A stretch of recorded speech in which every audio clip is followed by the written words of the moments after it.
Assalamualaikum warahmatullahi wabarakatuh. Halo semuanya teman-teman. Selamat siang, selamat datang kembali di channel kesayangan kita, channel Ilo Entry, dan masih bersama saya Ilo. Dimanapun teman-teman berada, semoga teman-teman selalu dalam keadaan sehat walafiat tanpa kekurangan satu apapun. Amin amin ya robbal alamin. Dan pada kesempatan yang baik ini saya masih akan membawakan kisah dari Mas Agil Rian Saputra, yaitu Mantrik. Wow. Dan sudah masuk part keempat teman-teman ya, makin mencekam aja hororan nih kisah Pak Mantrik ini nih. Dan sebelum kita masuk ke dalam kisahnya, buat teman-teman yang suka baca bisa mengikuti Twitter daripada Mas Agil karena keren-keren banget di sana ceritanya ya. Dan buat teman-teman yang mungkin belum subscribe channel Ilo Entry juga bisa diklik dulu tombol subscribe-nya, jangan lupa lonceng notifikasinya juga dinyalakan agar teman-teman selalu mendapatkan notifikasi dari konten-konten yang akan kami upload selanjutnya. Dan untuk channel Ilo Entry ini kami upload setiap hari teman-teman ya. Setiap siang jam 12 siang waktu Indonesia bagian Barat. Oke. Gak pakai berlama-lama lagi, pasti udah gak sabaran kan? Untuk masuk ke dalam kisahnya, kita langsung saja masuk ke dalam kisahnya. Dari halaman belakang rumah Bang Ilo, kita menuju ke Jawa Tengah.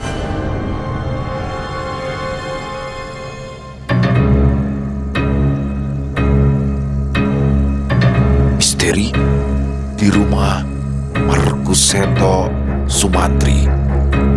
Mantrik Part 4.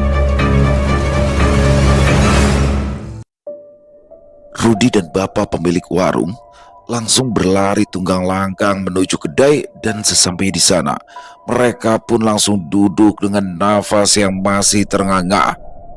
Bapak pemilik warung kopi tampak mulai menata nafasnya seraya menatap ke arah jam di dinding yang ternyata masih menunjukkan pukul 8 malam itu, membuat ia menggelengkan kepalanya dengan heran. Ya, dia tidak habis pikir bisa-bisanya hantu muncul di waktu sesore itu.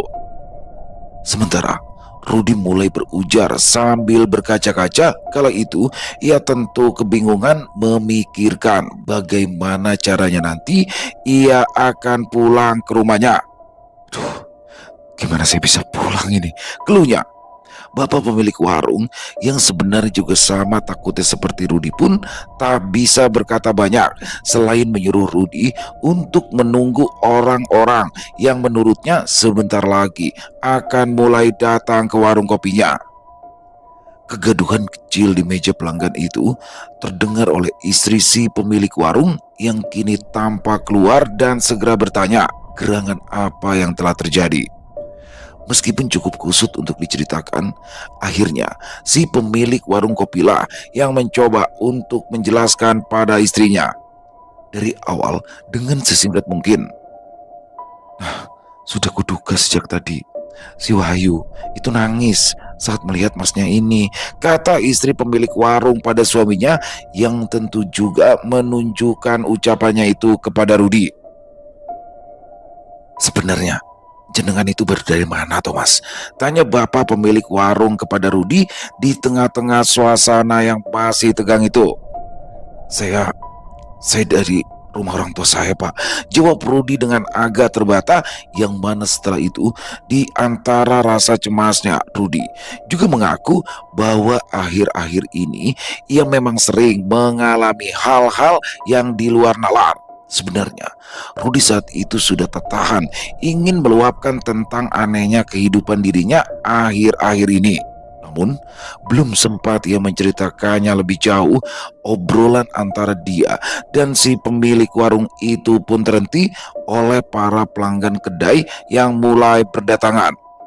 Hingga si pemilik warung mau tak mau harus meninggalkan obrolannya dan melayani orang-orang yang datang sembari mencoba untuk seolah tak terjadi apa-apa. Dalam sekejap, kedai kopi yang semula sepi itu pun berubah menjadi ramai. Orang-orang mulai mengobrol dalam kelompok mejanya masing-masing. Rudi tampak duduk sendiri di meja pojok. Wajahnya sedikit mencerah karena rasa takutnya yang kini mulai tersamar oleh keramaian kedai itu. Hingga bapak pemilik warung pun kembali menghampirinya dan memberikan kepada Rudi satu gelas kopi panas lagi. Tenang saja, Mas, kita tunggu Pak Mujib, kata si pemilik warung seraya menyodorkan segelas kopi yang baru. Oh iya, sampai lupa nanya, kalau boleh tahu nama panjenengan ini siapa ya? Ucap bapak itu lagi. Rudi, Pak, Kalau jenengan, jawab Rudi sembari memberikan tangannya untuk dijabat. Oh ya Mas Rudi, saya Tresno, sesuai nama warung kopi ini. Jawab bapak pemilik warung itu. Diketahuilah kini, nama bapak pemilik warung itu adalah Pak Tresno. Akhirnya, mereka pun terus berbincang, mencoba membahas hal lain agar trauma atas kejadian tadi sedikit teralihkan. Untuk orang yang baru saja kenal, mereka berdua tampak terlihat akrab, entahlah, mungkin karena sama-sama melalui hal tadi. Panjenengan itu orang sini toh? Memangnya belum pernah mampir ke sini sebelumnya? Tanya Pak Tresno kepada Rudi. Oh iya Pak, kalau lewat sini dan melihat warung ini sih hampir setiap hari. Tapi saya ini memang dari bujang jarang main keluar. Paling ya mainnya di sekitaran desa saja. Apalagi sekarang sudah punya anak istri. Kalau ngerokok ngopi ya di rumah. Jawab Rudi yang terlihat semakin terbuka. Oh begitu, sebentar. Tapi kok saya ngerasa nggak asing ya dengan wajah jenengan. Kayak pernah lihat tapi di mana ya? Ucap Pak Tresno lagi, tetapi belum sempat Rudi menanggapinya, pembicaraan itu pun teralihkan oleh kedatangan orang yang sempat dijanjikan oleh Pak Tresno tadi. Ya, orang itu adalah Pak Mujib, orang pintar yang dibicarakan oleh Pak Tresno itu. Weh, Pak Jib, rene Pak, tak kandani, kata Pak Tresno yang berdiri sembari melambaikan tangannya. Bersamaan dengan itu, Rudi yang penasaran pun juga menoleh, yang mana saat itu dahinya seketika mengenyit melihat orang yang bernama Pak Mujib itu. Kok rasanya saya pernah lihat orang ini ya, batin Rudi. Pak Mujib pun berjalan menuju meja di mana Pak Tresno dan Rudi duduk sembari melempar senyum kepada setiap orang yang dilewatinya. Kenapa? Tanya Pak Mujib setelah berada di dekat Pak Tresno. Namun alisnya juga segera mengkerut menatap Rudi. Tampaknya ia juga familiar dengan anak Pak Mantrik itu. Dan benar saja, tidak sampai 2 detik Pak Mujib langsung berkata kepada Rudi, "Lah, jenengan itu Mas Tius toh? Putrane Pak Seto Sumantri," ucap Pak Mujib yang seketika membuat Pak Tresno terengah heran. Begitu juga dengan Rudi yang merasa bingung dengan Pak Mujib yang memanggil dirinya dengan nama baptisnya. "Wah, sampean kenal toh iki Mas Rudi," sela Pak Tresno yang kembali ditimpali oleh Pak Mujib. "Lah iya, Ignatius Rudi Sumantri, bener toh?" kata Pak Mujib sembari menunjuk si Rudi. "Nggih Pak, leres Pak," kata Rudi tersenyum kecut sembari mengingat-ingat siapa orang yang sepertinya cukup mengenali keluarganya itu.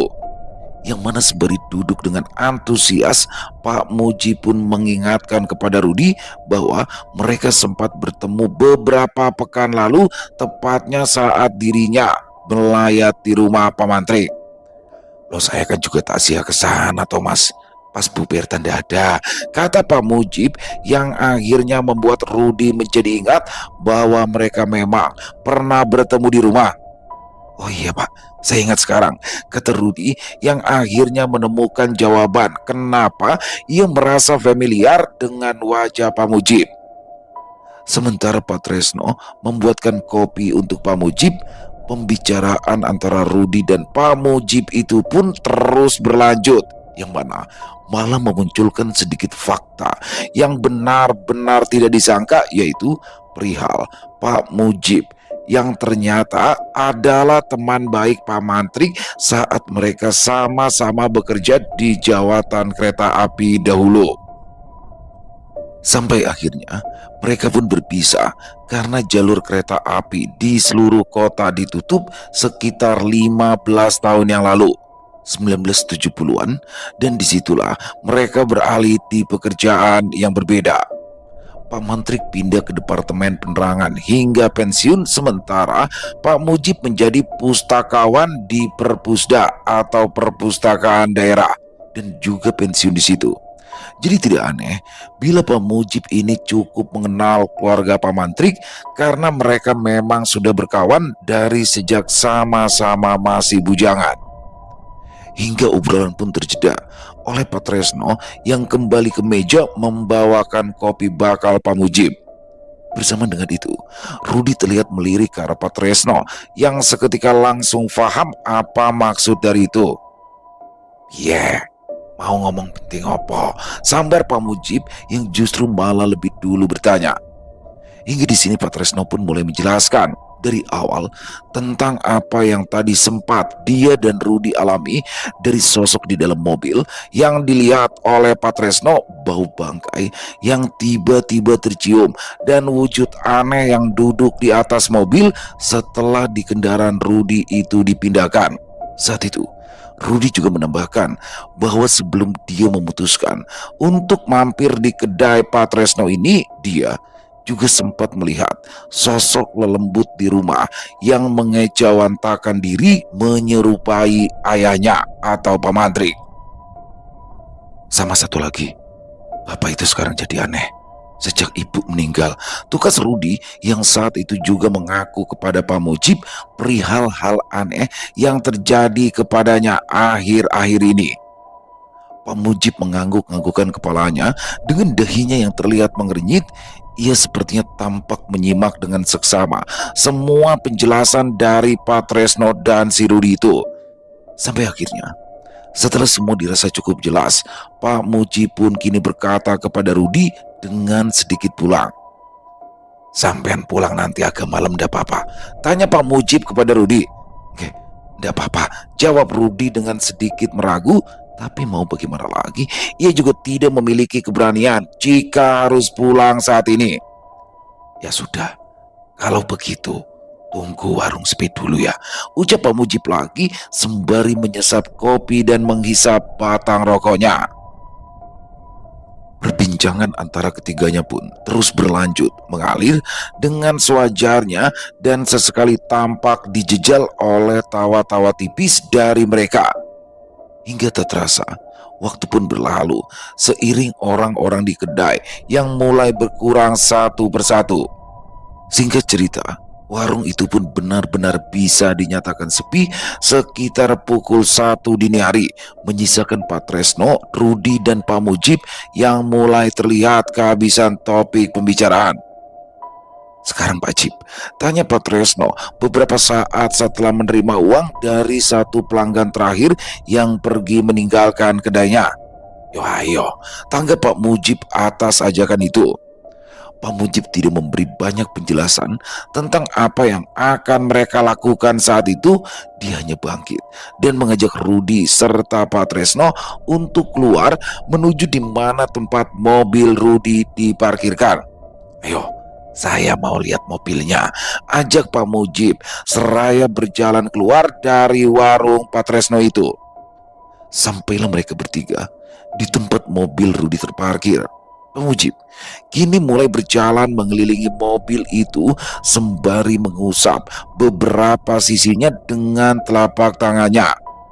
Rudi dan Pak Tresno tampak berdiri menunggu tak jauh dari mobil itu.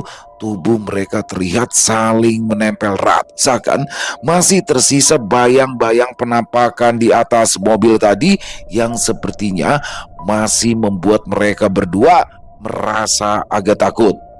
Sampai akhirnya, tak lama kemudian, Pak Mujib pun kembali menghampiri dan berkata semua sudah baik-baik saja. Ayo, kembalikan lagi mobil ini di depan warung. Ada sedikit yang ingin saya bicarakan, pinta Pak Mujib. Oke Pak, tanggap Rudi sembari mengangguk dan mengambil kunci mobil dari saku celananya. Rudi pun masuk ke dalam mobil memikul rasa takut dan ragunya. Akan tetapi, rasa itu mulai sedikit hilang ketika ia sudah tak mencium bau bangkai busuk lagi di dalam mobilnya. Mobil Rudi sudah dipindahkan lagi di depan kedai Pak Tresno yang kini sudah sepi dan mereka pun terlihat kembali duduk bersama dalam satu meja. Bagaimana Pak? Tanya Rudi kepada Pak Mujib yang katanya ingin mengatakan sesuatu. Pak Mujib menghela nafasnya dan mulai mengawali penjelasannya dengan sebuah pertanyaan perihal bagaimana keanehan Pak Mantri secara spesifik. Begini Mas, inti keanehan Bapak panjenengan itu bagaimana? Tanya Pak Mujib. Ya, begini Pak. Sebenarnya secara sekilas itu sikap Bapak terlihat biasa saja. Ya paling sekarang hanya sedikit kurus karena memang sejak meninggal ibu dia itu kehilangan selera makan. Tapi yang menurut saya menjadi serius adalah Bapak itu sekarang menganggap ibu masih hidup. Jawab Rudi. Bahkan dia sampai mengusir kami, Rudi dan Romi, karena menurutnya kalau kami terus-terusan berada di sana menemani Bapak, ibu yang katanya ada di dalam kamar tidak akan mau keluar, kata Romi lagi dengan wajah kusutnya. Dengan sisa ingatannya, Rudi pun kembali merunut hari-hari lalu, dari mulai pemantrik yang membawa pulang nisan Bu Murni hingga malam di mana beliau memberi pengakuan bahwa ibu yang sebenarnya sudah meninggal itu kini berada di dalam kamarnya dan tidak mau keluar jika anak-anak, menantu, dan cucunya terus berada di rumah. Bapak itu awal ngusir kami dengan bahasa yang sangat halus, bahkan dengan wajah meyakinkan. Dia juga berjanji akan membujuk ibu agar kami, anak cucu dan menantunya, bisa diterima dan berkumpul di sini. Sampai akhirnya Romi adik saya mulai menyangka itu, dan disitulah terjadi sedikit pertengkaran yang mana Romi ditampar sama Bapak, tandas Rudi dalam penjelasannya itu. Pak Mujib menyimak penjelasan Rudi dengan seksama, begitu pula dengan Pak Tresno yang tampak manggut-manggut seakan sangat tertarik dengan topik yang tidak biasa itu. Begini Mas, sebelumnya saya memberi pendapat, saya mau tanya, bagaimana hal ini menurut kacamata panjenengan? Setelah Pak Mujib dijeda penjelasan itu yang mana segera dijawab oleh Rudi. Kalau itu jujur, awalnya saya mikir kalau Bapak itu cuma depresi, terlarut dalam kesedihannya karena ditinggal ibu. Lagi pula memang belum 40 hari juga kan ibu meninggal. Tapi sejak pengakuannya tentang ibu yang masih hidup itu dan keanehan-keanehan yang belakangan saya alami, saya kok mulai ngerasa ya bahwa ada sepertinya memang ada sesuatu yang melatar belakangi itu selain rasa sedih. Bapak tahu maksud saya kan? Jelas Rudi. Kalau menurut dengan bagaimana tuh Pak? Kata Rudi lagi yang bertanya kepada Pak Mujib. Dan Pak Mujib pun mulai menjelaskan sudut pandangnya tentang soalan ini. Begini Mas, saya selaku orang yang pernah bertahun-tahun jadi satu dengan Pak Mantrik, sebenarnya sedikit sangsi dengan pendapat ini. Saya dan panjenengan pastinya juga tahu kalau beliau itu adalah seorang Katolik yang taat, ucap Pak Mujib di awal penjelasannya. Oke Pak, leres. Tanggap Rudi dan Pak Mujib pun kembali melanjutkan. Kalau menurut penglihatan saya, bisa jadi benar, bisa jadi juga tidak.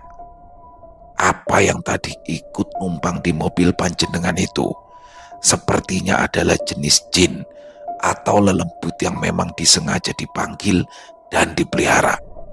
Saya tadi sempat melihat wujudnya sebelum saya menyuruhnya pergi dari mobil, ucap Pak Mujib yang tentunya langsung ditanggapi oleh Rudi.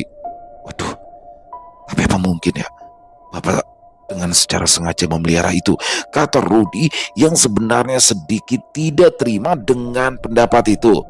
Belum tentu Mas, saya sendiri juga ragu kalau Pak Mantrik melakukan itu. Tapi seandainya memang benar itu terjadi, saya cukup yakin kalau kegelapan itu mulai masuk ketika Pak Mantrik berada di dalam titik terendah ketidakikhlasannya atas meninggalnya ibu panjenengan. Jelas Pak Mujib. Setelah penjelasan itu, sejenak suasana pun menjadi hening. Pandangan iba dari Pak Mujib dan Pak Tresno tertuju kepada Rudi yang wajahnya kian terlihat lesu penuh beban, sampai akhirnya untuk mengendorkan urat-urat pikiran yang sudah tegang, kopi panas pun kembali dibuat oleh Pak Tresno yang segera terhidang dan diiringi oleh kepulan asap-asap dari kretek milik mereka bertiga yang saling beradu. Monggo, kita ngopi saja dulu, ucap Pak Tresno mempersilahkan kopi yang dibuatnya itu. Rudy tampak melepas dua kancing kemeja seragam dinasnya. Sepertinya kopi panas itu membuatnya mulai merasa sedikit gerah. "Wah, nendang banget ge kopinya," ucap Rudy dengan sedikit tersenyum sembari mengibas-ngibaskan bajunya. Gelagat itu seperti menunjukkan Rudy yang mulai lapang dengan semua perihal ini, yang mana setelah itu Rudy justru menjadi orang yang paling tertarik untuk berbincang lebih jauh, hingga obrolan pun kembali mengalir dan mengalur di antara Pak Mujib, Rudy, dan Pak Tresno. Dari yang awalnya membahas seputaran keganjilan Pak Mantri, perlahan kini sedikit bergeser oleh Pak Mujib yang mulai bercerita tentang pengalaman dirinya dengan hal-hal yang seharusnya tak bisa terlihat oleh mata manusia. Sebenarnya, tidak semua orang bisa tertarik untuk membicarakan tentang seputaran hal-hal gaib seperti ini, karena memang isinya selalu menabrak nalar bagi orang-orang yang awam. Akan tetapi, begitu rapinya dan menariknya cara Mbah Mujib menceritakan itu, seperti membuat Rudy yang notabene adalah orang yang logis dan terpelajar itu kini menjadi sangat antusias menyimak setiap cerita yang keluar dari mulut Pak Mujib. Sebenarnya tidak perlu heran dengan kepandaian Pak Mujib menyusun kata-katanya, karena sebagai orang yang dulunya adalah pustakawan, pastinya beliau telah menghatamkan banyak buku, dan tentunya itu akan berpengaruh dengan gaya tata bahasanya. Wah, orang cerdas beliau ini, butin Rudy seraya menyimak cerita yang sedang dipaparkan oleh Pak Mujib itu, yang mana bersama dengan itu secara tiba-tiba Pak Mujib teringat akan sesuatu. "Oh iya ya, saya jadi ingat sesuatu, dan mungkin ini akan sedikit nyambung dengan soalan Pak Mantrik," ucap Pak Mujib sejenak menjeda obrolan itu, dan tak lama kemudian kembali bercerita dengan topik yang lebih berbeda dan justru semakin menarik. Beginilah sekira cerita dari Pak Mujib itu. "Saya jadi ingat dulu waktu masih menjadi pustakawan, saya pernah menemukan teks kuno yang tertulis di atas kertas daluang. Daluang itu adalah kertas Jawa yang terbuat dari serat kayu pepper mulberry, atau dikenal dengan sebutan pohon saet di tanah Sunda. Jumlahnya tidak terlalu banyak, hanya 10 lembar kalau tidak salah. Waktu itu saya sangat penasaran dan ingin tahu apa yang tertulis dalam teks kuno itu. Sampai akhirnya 2 tahun kemudian saya berhasil menemukan orang yang bisa menerjemahkannya ke dalam bahasa umum. Menurut apa yang tertulis, naskah kuno itu dibuat tahun 1889, berisi sebuah cerita yang berjudul Sasar Jiwa, yang menceritakan tentang seorang tumenggung yang tidak bisa menerima kematian anaknya, hingga singkatnya kepiluan sang tumenggung yang sangat mendalam itu ditenggarai, malah mengundang sosok iblis yang bernama Sasar Jiwa, yang lambat laun membuat si tumenggung itu mulai menolak kematian anaknya, bahkan menganggapnya tidak pernah mati. Dan satu hal dalam kisah itu yang membuat saya berpikir itu bukanlah karangan biasa, yaitu perihal penggambaran wujud asli dari iblis yang disebut dengan Sasar Jiwa itu, ucap Pak Mujib yang mengambil jeda dengan menyesap dulu kopinya. Memangnya bagaimana penggambaran iblis itu ya Pak?" tanya Rudy yang tertarik dan penasaran, hingga Pak Mujib pun kembali melanjutkan ceritanya. Di dalam cerita itu, wujud dari si Sasar Jiwa digambarkan menyerupai seorang wanita, namun memiliki tembolok di lehernya layaknya seorang lelaki. Dia berkumis dan berjenggot, tetapi memiliki 2 payudara seperti seorang perempuan.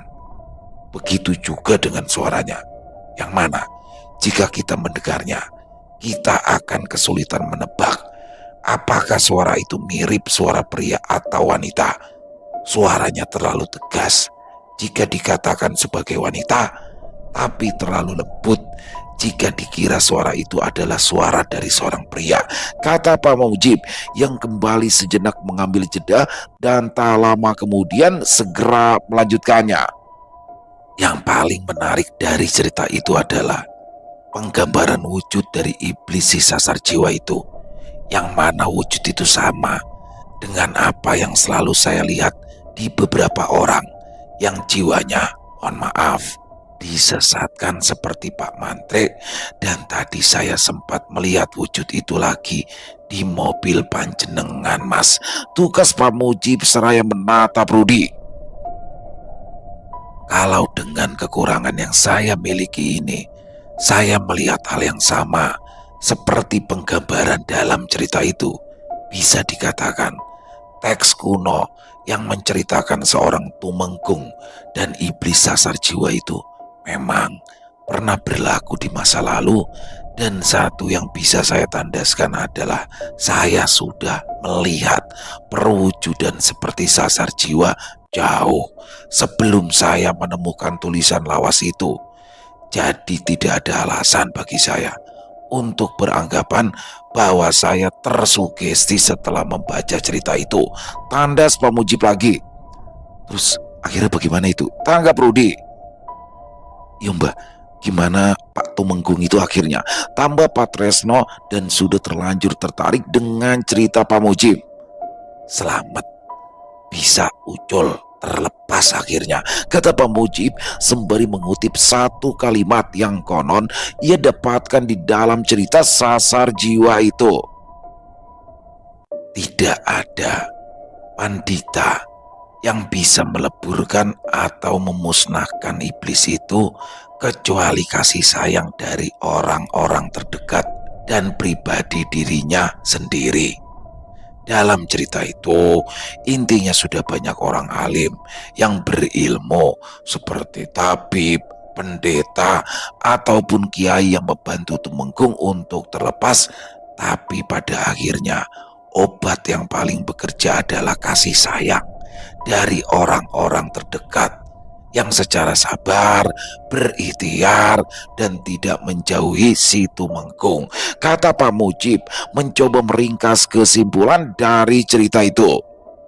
Seperti yang kita semua tahu, membicarakan hal tak lazim seperti ini memang selalu memunculkan tanya yang seperti tidak pernah ada habisnya. Selalu ada saja keraguan-keraguan yang muncul karena nalar yang tertabrak oleh ketidakmasuk akalan ini. Tapi seringnya dalam waktu yang bersamaan, orang-orang juga tak berani menafikan hal itu.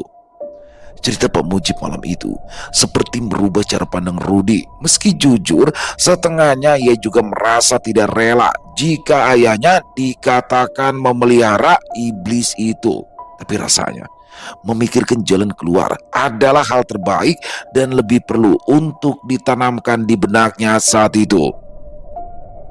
Dengan niat yang baik, Rudi menepiskan keraguannya dan kembali meminta pendapat kepada Pak Mujib. Nuhun sewu Pak, apakah memelihara hal seperti itu bisa terjadi dengan instan tanpa harus belajar terlebih dulu? Ucap Rudi yang juga langsung dijawab gamblang oleh Pak Mujib. Bisa iya, bisa juga tidak. Kalau menurut Hasanah yang saya ketahui, ada dua macam cara bagaimana iblis sasar jiwa atau sejenisnya akan membelenggu. Yang pertama adalah dengan cara dipanggil dengan ritual atau tirakat tertentu, dan jelas cara ini membutuhkan waktu untuk memeliharanya terlebih dahulu, ucap Pak Mujib. Dan yang untuk cara kedua itu adalah dengan terpanggil. Kalau benar yang dialami oleh Bapak Panjenengan, cara inilah yang akan saya yakini karena menyaring dari cerita jenengan tadi. Perubahan Pak Mantrik terlihat sangat cepat. Bisa jadi iblis sasar jiwa ini masuk melalui kesedihan dan ketidakrelaan Pak Mantrik atas kepergian istrinya yang mendalam, kata Pak Mujib kembali. Saya cukup mengenali betul kepribadian Pak Mantrik. Di mata saya, Dia adalah orang yang baik. Meski keyakinan kami berbeda, saya sangat bisa melihat bahwa beliau adalah seorang yang taat dalam agamanya. Dan saya pikir tidak mungkin Pak Mantrik dengan sengaja bersekutu dengan iblis itu. Tandasnya, hingga tak lama setelah penjelasan itu pun Rudi berkata, "Oh, begitu ya Pak. Saya ini sebenarnya tidak pernah diajarkan Pak untuk percaya dengan hal-hal seperti ini. Tapi dengan bukti yang belakangan ini sering saya alami, sepertinya memang benar kata panjenengan tadi. Sebagai orang yang awam dan awalan tidak begitu percaya dengan hal itu, kini mulai tidak bisa memungkiri kalau saya memang benar-benar tidak mampu untuk menafikannya," tanggapnya seraya mengusap wajah. Tapi beliau ini masih bisa diselamatkan toh Mbak Jip, setelah Pak Tresno yang kini juga turut berbicara. "Ya Pak, apa masih bisa Pak?" timpul Rudi tak lama kemudian. "Bisa, insya Allah bisa. Karena menurut saya, di balik persekutuan ini ada sebab mulia yang melatar belakangi, yaitu rasa cinta Pak Mantrik terhadap Bu Murni. Dan itulah yang membuat saya meyakini bahwa Pak Mantrik adalah orang yang sangat layak untuk diselamatkan," pungkas Pak Mujib. Dalam obrolan ringan tapi berat itu, menit pun berganti jam. Tanpa terasa, waktu sudah menunjukkan hampir pukul 3 pagi. Mulai terlihat kini masing-masing mata mereka bertiga yang tampak sudah sayu kantuk. "Oh iya, apakah sudah ada yang tahu perihal bapaknya panjenengan itu Mas?" tanya Pak Mujib tiba-tiba dan langsung dijawab oleh Rudi. Paling hanya romo saya dan keluarga Pak. Selebihnya saya tidak tahu pasti. Oh ya, kalau jadi juga besok siang ataupun sore Romo mau ke sana Pak," jawab Rudi. "Oh ya bagus. Kalau begitu semoga saja Romo panjenengan bisa menyentuh hati Pak Mantrik," tanggap Pak Mujib. Tapi nuwun sewu ini Pak, sepertinya saya akan kembali merepotkan jenengan untuk kesembuhan bapak saya," pinta Rudi. "Oh kalau itu Mas, panjenengan, Romo dan keluarga jangan pernah berhenti berupaya untuk bapak. Dan saya nanti yang akan menyelesaikan sisanya," jawab Pak Mujib yang setelah itu sedikit berpesan kepada Pak Tresno. "Kang Tris, pokoknya kejadian ini jangan sampai ada orang yang tahu ya," kata Pak Mujib kepada Pak Tresno. "Siap, gampang kalau itu mah. Semoga bisa segera selesai Mas," tanggap Pak Tresno sembari menghadap ke arah Rudi. "Amin," kata mereka serempak. Rudi tampak kembali menyalakan rokoknya dengan wajah yang terlihat kusut. Sebenarnya saat itu dia ingin pulang, tapi sisa-sisa ketakutan akan kejadian tadi seakan membuatnya meragu untuk bangkit dan beranjak, hingga Pak Mujib yang sepertinya tahu pun kembali berkata kepadanya, "Mas, jenengan besok itu kerja kan? Kalau memang mau pulang ya udah apa-apa," kata Pak Mujib. "Memangnya sudah aman ya Pak?" tanggap Rudi. "Aman Mas, aman. Tidak mungkin Dembit itu kembali ikut ke mobil jenengan. Saya jamin." Jawab Pak Mujib. Saya kok masih ragu ya Pak. Sudahlah, saya tak nunggu sampai warung ini tutup aja," jawab Rudi yang tampak masih cukup trauma. "Wah Mas, kalau nunggu warung saya tutup ya sampai pagi toh Mas. Soalnya saya juga sedang nunggu para peziarah yang mujadahan di sarean Kiai Panjang," tanggap Pak Tresno kini. "Wah gitu ya? Apa beneran ini? Tidak akan ada apa-apa dalam perjalanan pulang saya nanti?" tandas Rudi yang tampaknya masih meragu. "Wes Thomas, tenang aja.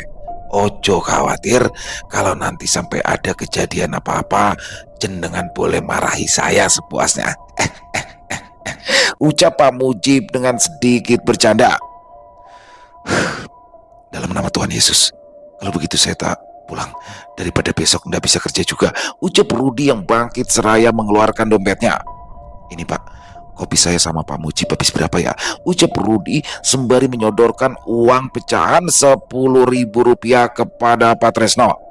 "Walah, nggak usah Mas, kita seduluran aja," tolak Pak Tresno. "Wah ndak gitu, Ini loh Pak, saya malah jadi ndak enak kalau mampir ke sini lagi. Timpel Rudi seraya meraih tangan Pak Tresno dan memaksanya untuk menggenggam uang itu. Waduh, kebanyakan ini Mas, ndak ada kembalian. Wes, bawa aja, kata Pak Tresno yang hendak mengembalikan uang itu kepada Rudi. Ndak apa-apa, ndak apa-apa. Ndak usah sosok lagi pula. Setelah ini saya juga akan sering mampir kemari kok, tolak Rudi. Wes, ditompo ae. Rezeki jangan ditolak toh Kang. Setelah Pak Mujib di sela perdebatan yang tidak penting itu. Alah gimana ini kebanyakan. Ya wis, matur sembah suwun ya Mas ya. Pokoknya kita sekarang seduluran. Jangan sungkan-sungkan untuk mampir ke sini lagi, ucap Pak Tresno dengan sedikit tersibuk. Rudi pun akhirnya pamit pergi dari kedai kopi itu dan sampai di rumah sekitar 20 menit kemudian. Tentu sempat terjadi sedikit perdebatan ringan dengan istrinya karena kepulangan Rudi yang terlalu larut ini. Hingga akhirnya Rudi pun mau tak mau harus menceritakan kejadian yang tadi ia alami. Tapi itu tadi saking takutnya terus mampir ke warung kopi untuk menenangkan diri. Di sana Papi juga kembali diganggu. Terang Rudi ketika menjelaskan kejadian yang ia alami di rumah Pak Mantrik dan di kedai kopi Pak Tresno. Untung saja Papi ketemu Pak Mujib yang ternyata adalah teman Bapak dulu waktu masih kerja di jawatan kereta api, ucapnya dalam penjelasan itu. Sang istri, Yohana, tampak menyimak dengan seksama penjelasan dari suaminya itu. Tak seperti sikap biasanya yang selalu banyak bertanya, kali ini Yohana justru turut menceritakan pengalaman yang 2 pekan ini ia tutupi.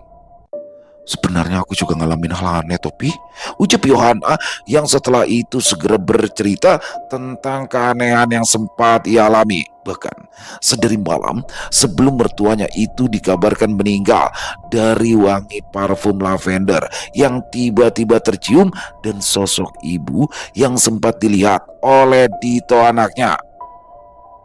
Mi, kata Mbak Uti, Mami suruh siap-siap karena besok pagi akan banyak tamu yang datang, kata Yohana sambil memperagakan Dito yang berbicaranya kepadanya tempo malam saat ibu dilarikan ke rumah sakit. Loh, kenapa tidak cerita dari awal Tommy? Tanggap Rudi atas cerita dari istrinya itu. Loh, kalau saya langsung cerita, penjenengan percaya Topi, kata Yohana. Ya juga sih, jawab Rudi yang setelah itu juga menceritakan tentang kejadian yang dialaminya sepulang ia dan Romi dari tempat Romo Julius, yang mana kejadiannya hampir sama dengan yang ia alami tadi sore, yaitu ada 2 sosok pamantrik di dalam rumah masa kecilnya itu. Terus bagaimana Topi jalan keluarnya? Tanya Yohana setelah itu. Oh ya, kalau jadi besok sore Romo akan ke sana. Kita lihat dulu saja saran dari beliau. Sembari Papi dan Romi mencari jalan keluar yang lain, tugas Rudi yang mana sekaligus mengakhiri perbincangan itu. Sehari kemudian, sesuai yang telah direncanakan, sore ini bersama Romi dan Rudi, Romo Julius berkunjung ke rumah Pak Mantri. Sekitar pukul 4 sore, mereka semua sampai di sana. Romi, si bungsu, yang waktu itu mengetuk pintu dan dibukakan oleh Pak Mantrik dengan ekspresi yang cukup wajar, bahkan terlihat sangat ramah. Wah Romo, monggo masuk, ucap Pak Mantrik dengan sumringah, membuat Rudi dan Romi sempat saling lirik dengan sambutan ayahnya itu. Mereka pun masuk dan duduk di ruang tamu. Tak lama kemudian, Pak Mantrik menyuruh salah satu anaknya untuk membuatkan minuman untuk Romo Julius. Nang, sana siapa? Tolong Romo buatkan minum, ucap Pak Mantrik kepada anak-anaknya itu. Hingga setelah itu, Romila yang akhirnya bangkit mengiyakan perintah ayahnya. Tak lama kemudian, Rudi turut beranjak mengikuti Romi yang berjalan menuju dapur karena entah mengapa ia seperti merasa takut jika melihat ayahnya, meski waktu itu ada Romo yang juga berada di situ bersamanya. Melihat kakaknya turut mengekor di belakangnya, Romi pun segera bertanya, "Kenapa Mas Rud? Kamu ngerasa ada yang beda ya?" dengan diri Bapak sekarang? Tanya Romi seraya mengambil sedikit air dan memanaskannya di atas kompor. Tidak tahu, Rom. Sekarang kok aku ngerasa seperti takut yang lihat Bapak, jawab Rudi dengan tubuh yang sedikit menguncup. Rudi dan Romi pun kembali ke ruang tamu membawa minum untuk Romo Julius, dan setelah itu mereka juga turut duduk di ruangan itu. Untuk beberapa saat mereka tampak saling bingung untuk memulai pembicaraan. Begitu juga dengan Romo yang mulai penuh-peluh di depan Pak Mantrik yang sedari tadi senyum-senyum sendiri. Hingga akhirnya justru Pak Mantrik sendirilah yang memulai obrolan itu. Saya tahu maksud panjenengan datang kemari, kata Pak Mantrik pada Romo sembari tersenyum miring. Pasti mau jenguk Berta toh, Romo, tambah Pak Mantrik yang seketika membuat hati tersentak. Apa? Tanggap Romo untuk meyakinkan kata-kata itu. Berta, Romo, istri saya kan kemarin sakit. Tandas Pak Mantrik yang menebak kedatangan Romo Julius adalah ingin menjenguk Bu Berta atau Bu Murni yang sedang sakit. Padahal seperti yang sudah diketahui, istri Pak Mantrik itu sudah meninggal 2 pekan yang lalu. Rudi segera mencengkram lengan Romi sebagai isyarat agar adiknya itu tidak terpancing emosi dan menanggapi, karena sesuai perundingan sebelum mereka datang ke sini, Romo berpesan hanya dialah yang nanti boleh bicara dengan Pak Mantrik. Romo tampak mengangguk-anggukan kepalanya, dan dengan tak terduga beliau malah menanggapi kata-kata Pak Mantrik itu dengan sebuah pertanyaan. Memangnya sekarang Bu Berta ada di mana? Ucap Romo dengan cukup tenang. Ya di kamar, Romo. Tapi mohon maaf sekali. Sejak sembuh, Berta jadi tidak terlalu suka ketemu sama orang-orang, kata Pak Mantrik dengan agak memelankan suaranya. Romo Julius semakin mengalur dan mencoba masuk ke dalam obrolan itu hingga ia pun kembali bertanya lebih jauh kepada Pak Mantrik. Kalau saya yang mau ketemu, apakah Bu Berta tetap tidak mau? Tanya Romo yang membuat Pak Mantrik menjadi terlihat kebingungan, dan setelah itu berkata, sebentar ya Romo, saya coba bilangkan dulu sama Berta, ucap Pak Mantrik sembari bangkit dan berjalan masuk menuju kamar. Hingga beberapa menit kemudian, ia pun kembali keluar dan berkata kepada Romo Julius dengan mimik wajah meminta maaf. Aduh, ngapunten sangat Romo, Berta masih belum mau, ucap Pak Mantrik dengan memohon. Loh, katanya sudah sembuh. Masa segitu ndak maunya ketemu sama saya? Memangnya salah saya apa? Ucap Romo yang membuat wajah Pak Mantrik merasa semakin tidak nyaman. Tapi memang begitu Romo. Sejak sembuh dari sakit, ya dia jadi seperti itu, tanggap Pak Mantrik dengan sedikit gugup. Pembicaraan itu membuat suasana semakin aneh hingga sampailah pada satu pertanyaan dari Romo yang membuat ekspresi Pak Mantrik berubah seketika. Pak Markus, apakah yang ada di dalam kamar itu benar-benar Bu Berta?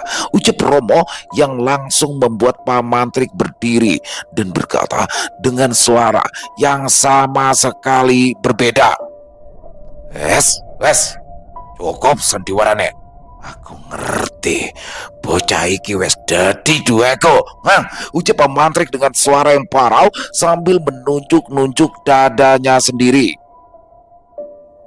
Jelas, suara yang keluar dari mulut Pak Mantrik itu bukanlah suara yang semestinya terdengar seperti suara seorang wanita dan pria yang disatukan dan keluar dari mulut Pak Markus Seto Sumantri itu.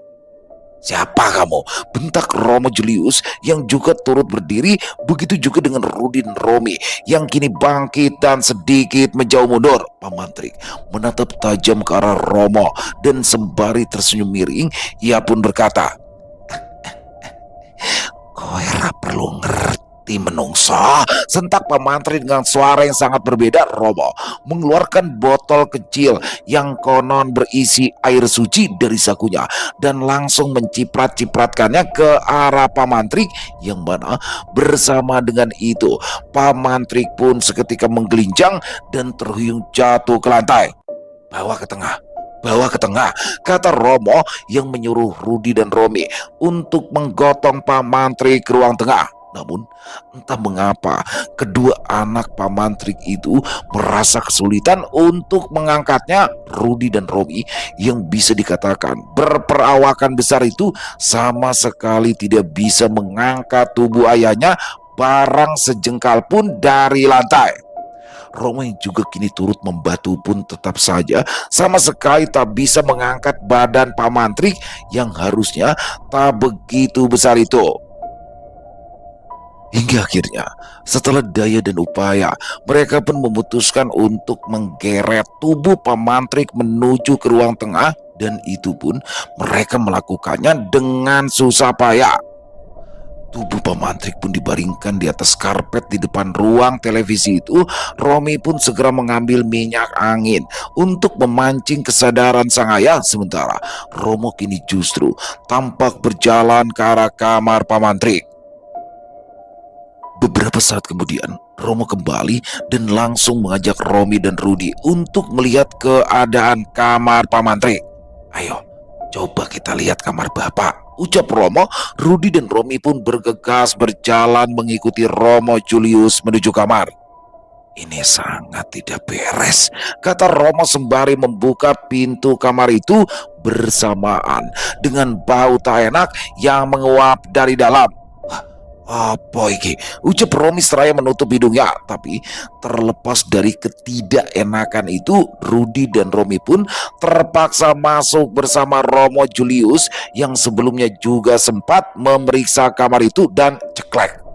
Saklar lampu yang dihidupkan bersamaan dengan cahaya terang yang seketika membuat seluruh mata tersentak ngeri. Bagaimana tidak, mereka melihat kamar Pak Mantri terlihat tak lagi layak. Tembok-temboknya kotor, banyak bercak-bercak kecoklatan dan bau yang sangat mirip dengan kotoran tinja. Romo menuju ke arah lantai di samping ranjang sembari menutup hidung dan mulutnya rapat-rapat. Saat itu Romo ingin memberitahu bahwa ada kotoran manusia di lantai itu yang sudah menjadi gundukan. Banyak piring-piring berceceran, nasi-nasi yang basi, dan yang aneh adalah ditemukannya seonggok daging mentah yang berserak kemana-mana. Entah daging apakah itu, yang jelas belum sempat mereka memeriksanya lebih lanjut. Rudi, Romi, dan Romo Julius pun seperti merasa sudah tidak kuat lagi bila harus berlama-lama di dalam kamar Pak Mantri itu. Mereka pun segera berlari keluar mencari tempat lapang untuk memuntahkan isi perut masing-masing. Hingga setelah semuanya sedikit mereda, Romo Julius sempat meminta kepada kedua anak Pak Mantri itu untuk masuk lagi ke dalam kamar ayahnya. Tapi sepertinya Rudi dan Romi masih merasa tak sanggup, karena maaf itu adalah sesuatu yang paling menjijikan seumur hidupnya. Hingga pada akhirnya Rudi, Romi, dan Romo Julius pun memutuskan untuk kembali ke ruang tengah dan memeriksa keadaan Pak Mantri, yang mana beliau masih tergeletak di atas karpet dan belum sadarkan diri. Bagaimana ini, Romo? Tanya Rudi beberapa saat setelah itu. Ada kegelapan di dalam rumah ini, Mas, jawab Romo dengan sedikit ternganga. Terus apa yang harus kita lakukan sekarang, Romo? Tanya Romi kini, yang tak lama kemudian dijawab oleh Romo Julius dengan wajah yang sedikit ragu. Ini loh, Mas, kita harus bersihkan kamar Pak Markus terlebih dulu. Tapi sebelumnya mohon maaf, sepertinya Bapak harus diikat terlebih dulu, tanggap Romo lembut. Tentu tak ada hal yang saat ini bisa dipercayai oleh Romi dan Rudi selain saran dari Romo, hingga mereka pun akhirnya mau tak mau harus mengikat tangan dan kaki Pak Mantri berulah. Setelah itu, mereka segera bergegas menuju kamar itu sembari menenteng alat-alat kebersihan. Dengan susah payah, Romo, Rudi dan Romi terus berusaha membersihkan kotoran yang ada di dalam kamar itu, yang mana semakin mereka membersihkan lebih dalam, semakin pula mereka menemukan hal-hal lain yang tidak seharusnya berada di situ, seperti tulang-tulang kecil dan selembar babat sapi yang ditutupi dengan sedikit gundukan tanah. Entah apa yang telah berlaku di kamar itu. Yang jelas, asumsi mereka sementara mengatakan bahwa Pak Mantrik telah melakukan sesuatu yang harusnya tidak dilakukan di dalam ruangan itu.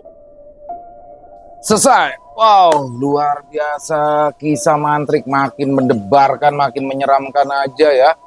Dan bagaimana di part keempat ini takdir akhirnya mempertemukan anak dari Pak Mantrik, anak sulungnya yaitu Rudi, bertemu dengan seorang lelaki bernama Mbah Mujib atau Pak Mujib, yang mana beliau ini ternyata adalah sahabat Pak Mantrik di masa mudanya waktu sama-sama bujangan dan cukup mengenal baik ya Pak Mantrik ini. Dan bagaimana di sini saya tertarik ketika Pak Mujib ini membahas tentang sasar jiwa. Ini ritual sasar jiwa bukan ritual main-main ya teman-teman ya. Yang mana hal ini diketahui oleh Pak Mujib ketika beliau menjabat sebagai seorang pustakawan di perpustakaan daerah, yang mana dia menemukan sekitar 10 lembar ya, 10 lembar teks kuno yang terbuat dari kertas apa tadi disebutnya daluang ya. Yaitu adalah sebuah kertas Jawa disebutnya ya. Di mana di dalamnya ini dia penasaran sampai akhirnya ada seseorang yang bisa menerjemahkan artinya, yang mana itu tertulis tentang ritual sasar jiwa. Waduh, apa sih sasar jiwa itu? Itu adalah iblis yang bisa dipanggil melalui ritual sasar jiwa, yang mana ini pernah terjadi terhadap salah satu tumenggung yang ada di Pulau Jawa. Tumenggung itu apa ya? Kalau sekarang itu mungkin pejabat daerah ya teman-teman ya, suatu gelar yang diberikan kepada salah satu petinggi ataupun pejabat daerah yang ada. Nah di sini sang tumenggung ini saat itu tidak menerima atas kematian anaknya, sehingga yaitu iblis sasar jiwa dipanggil. Dan apakah bisa disembuhkan? Bisa. Nah di sini kuncinya nih, ini bisa disembuhkan. Saat itu tumenggung itu tidak ada siapapun yang bisa menyembuhkan, tabib, kiai, ustadz, pendeta dan lain-lain, nggak bisa. Yang menyembuhkan justru adalah orang-orang terdekatnya. Waduh, karena begini teman-teman, yang saya suka dari kata-katanya adalah Pak Mantrik menjadi seperti ini karena dilandasi oleh sesuatu yang baik sebenarnya. Walaupun akhirnya tidak baik, caranya tidak baik, hasilnya tidak baik, tapi sebenarnya diawali dengan sesuatu yang baik, yaitu rasa cinta terhadap istrinya. Wah, jadi di sini Pak Muji berkata bahwasanya Pak Mantrik ini bisa disembuhkan dan sangat patut untuk disembuhkan. Keren banget. Saya suka kata-kata itu tuh. Dan satu lagi, sasar jiwa tidak hanya bisa dipanggil melalui ritual. Jadi sasar jiwa itu bisa mendatangi seseorang ketika dia dalam kondisi terlemahnya dan tidak bisa menerima kenyataan atau ketidakikhlasannya dalam menerima takdir, itu bisa datang. Waduh, luar biasa di sini. Dan ini semoga di part 4 ini bisa menjadi hikmah, bisa diambil hikmahnya ya oleh kita ya. Karena sebesar apapun kita mencintai seseorang siapapun itu, ya setiap yang bernyawa pasti akan meninggal teman-teman. Dan tidak ada daya upaya bagi kita, hanya keikhlasan. Dan boleh sedih, yang nggak boleh meratap. Pak Mantrik ini meratap, jadi dia tidak bisa move on kalau bahasa anak sekarang. Overall keren, pakai banget kisahnya. Mas Agil, terima kasih atas kisahnya yang luar biasa. Dan semoga kisah barusan bisa menghibur teman-teman semua para pecinta penikmat horor misteri, lebih khusus lagi kepada para subscriber dari channel Ilo Entry. Buat teman-teman yang suka dengan videonya, bisa diklik tombol like atau tombol jempol, boleh juga dibantu di-share ya link videonya ini ke teman-teman yang lain, agar nantinya bisa dinikmati juga oleh teman-teman yang lain. Buat yang punya komentar, bisa menuliskan di dalam kolom komentar, ataupun hanya sekedar saling menyapa, insya Allah kami akan menjawabnya satu persatu. Dan di akhir kata, saya Ilo mengucapkan permohonan maaf apabila mungkin dalam pembawaan kisahnya barusan ada kata-kata saya yang salah, ataupun ada kata-kata saya mungkin yang kurang berkenan. Saya mohon dibukakan pintu maaf yang seluas-luasnya. Sampai berjumpa lagi di konten-konten kami selanjutnya. Masih bersama saya Ilo di channel Ilo Entry. Salam sehat, sukses selalu untuk kita semua. Wassalamualaikum warahmatullahi wabarakatuh.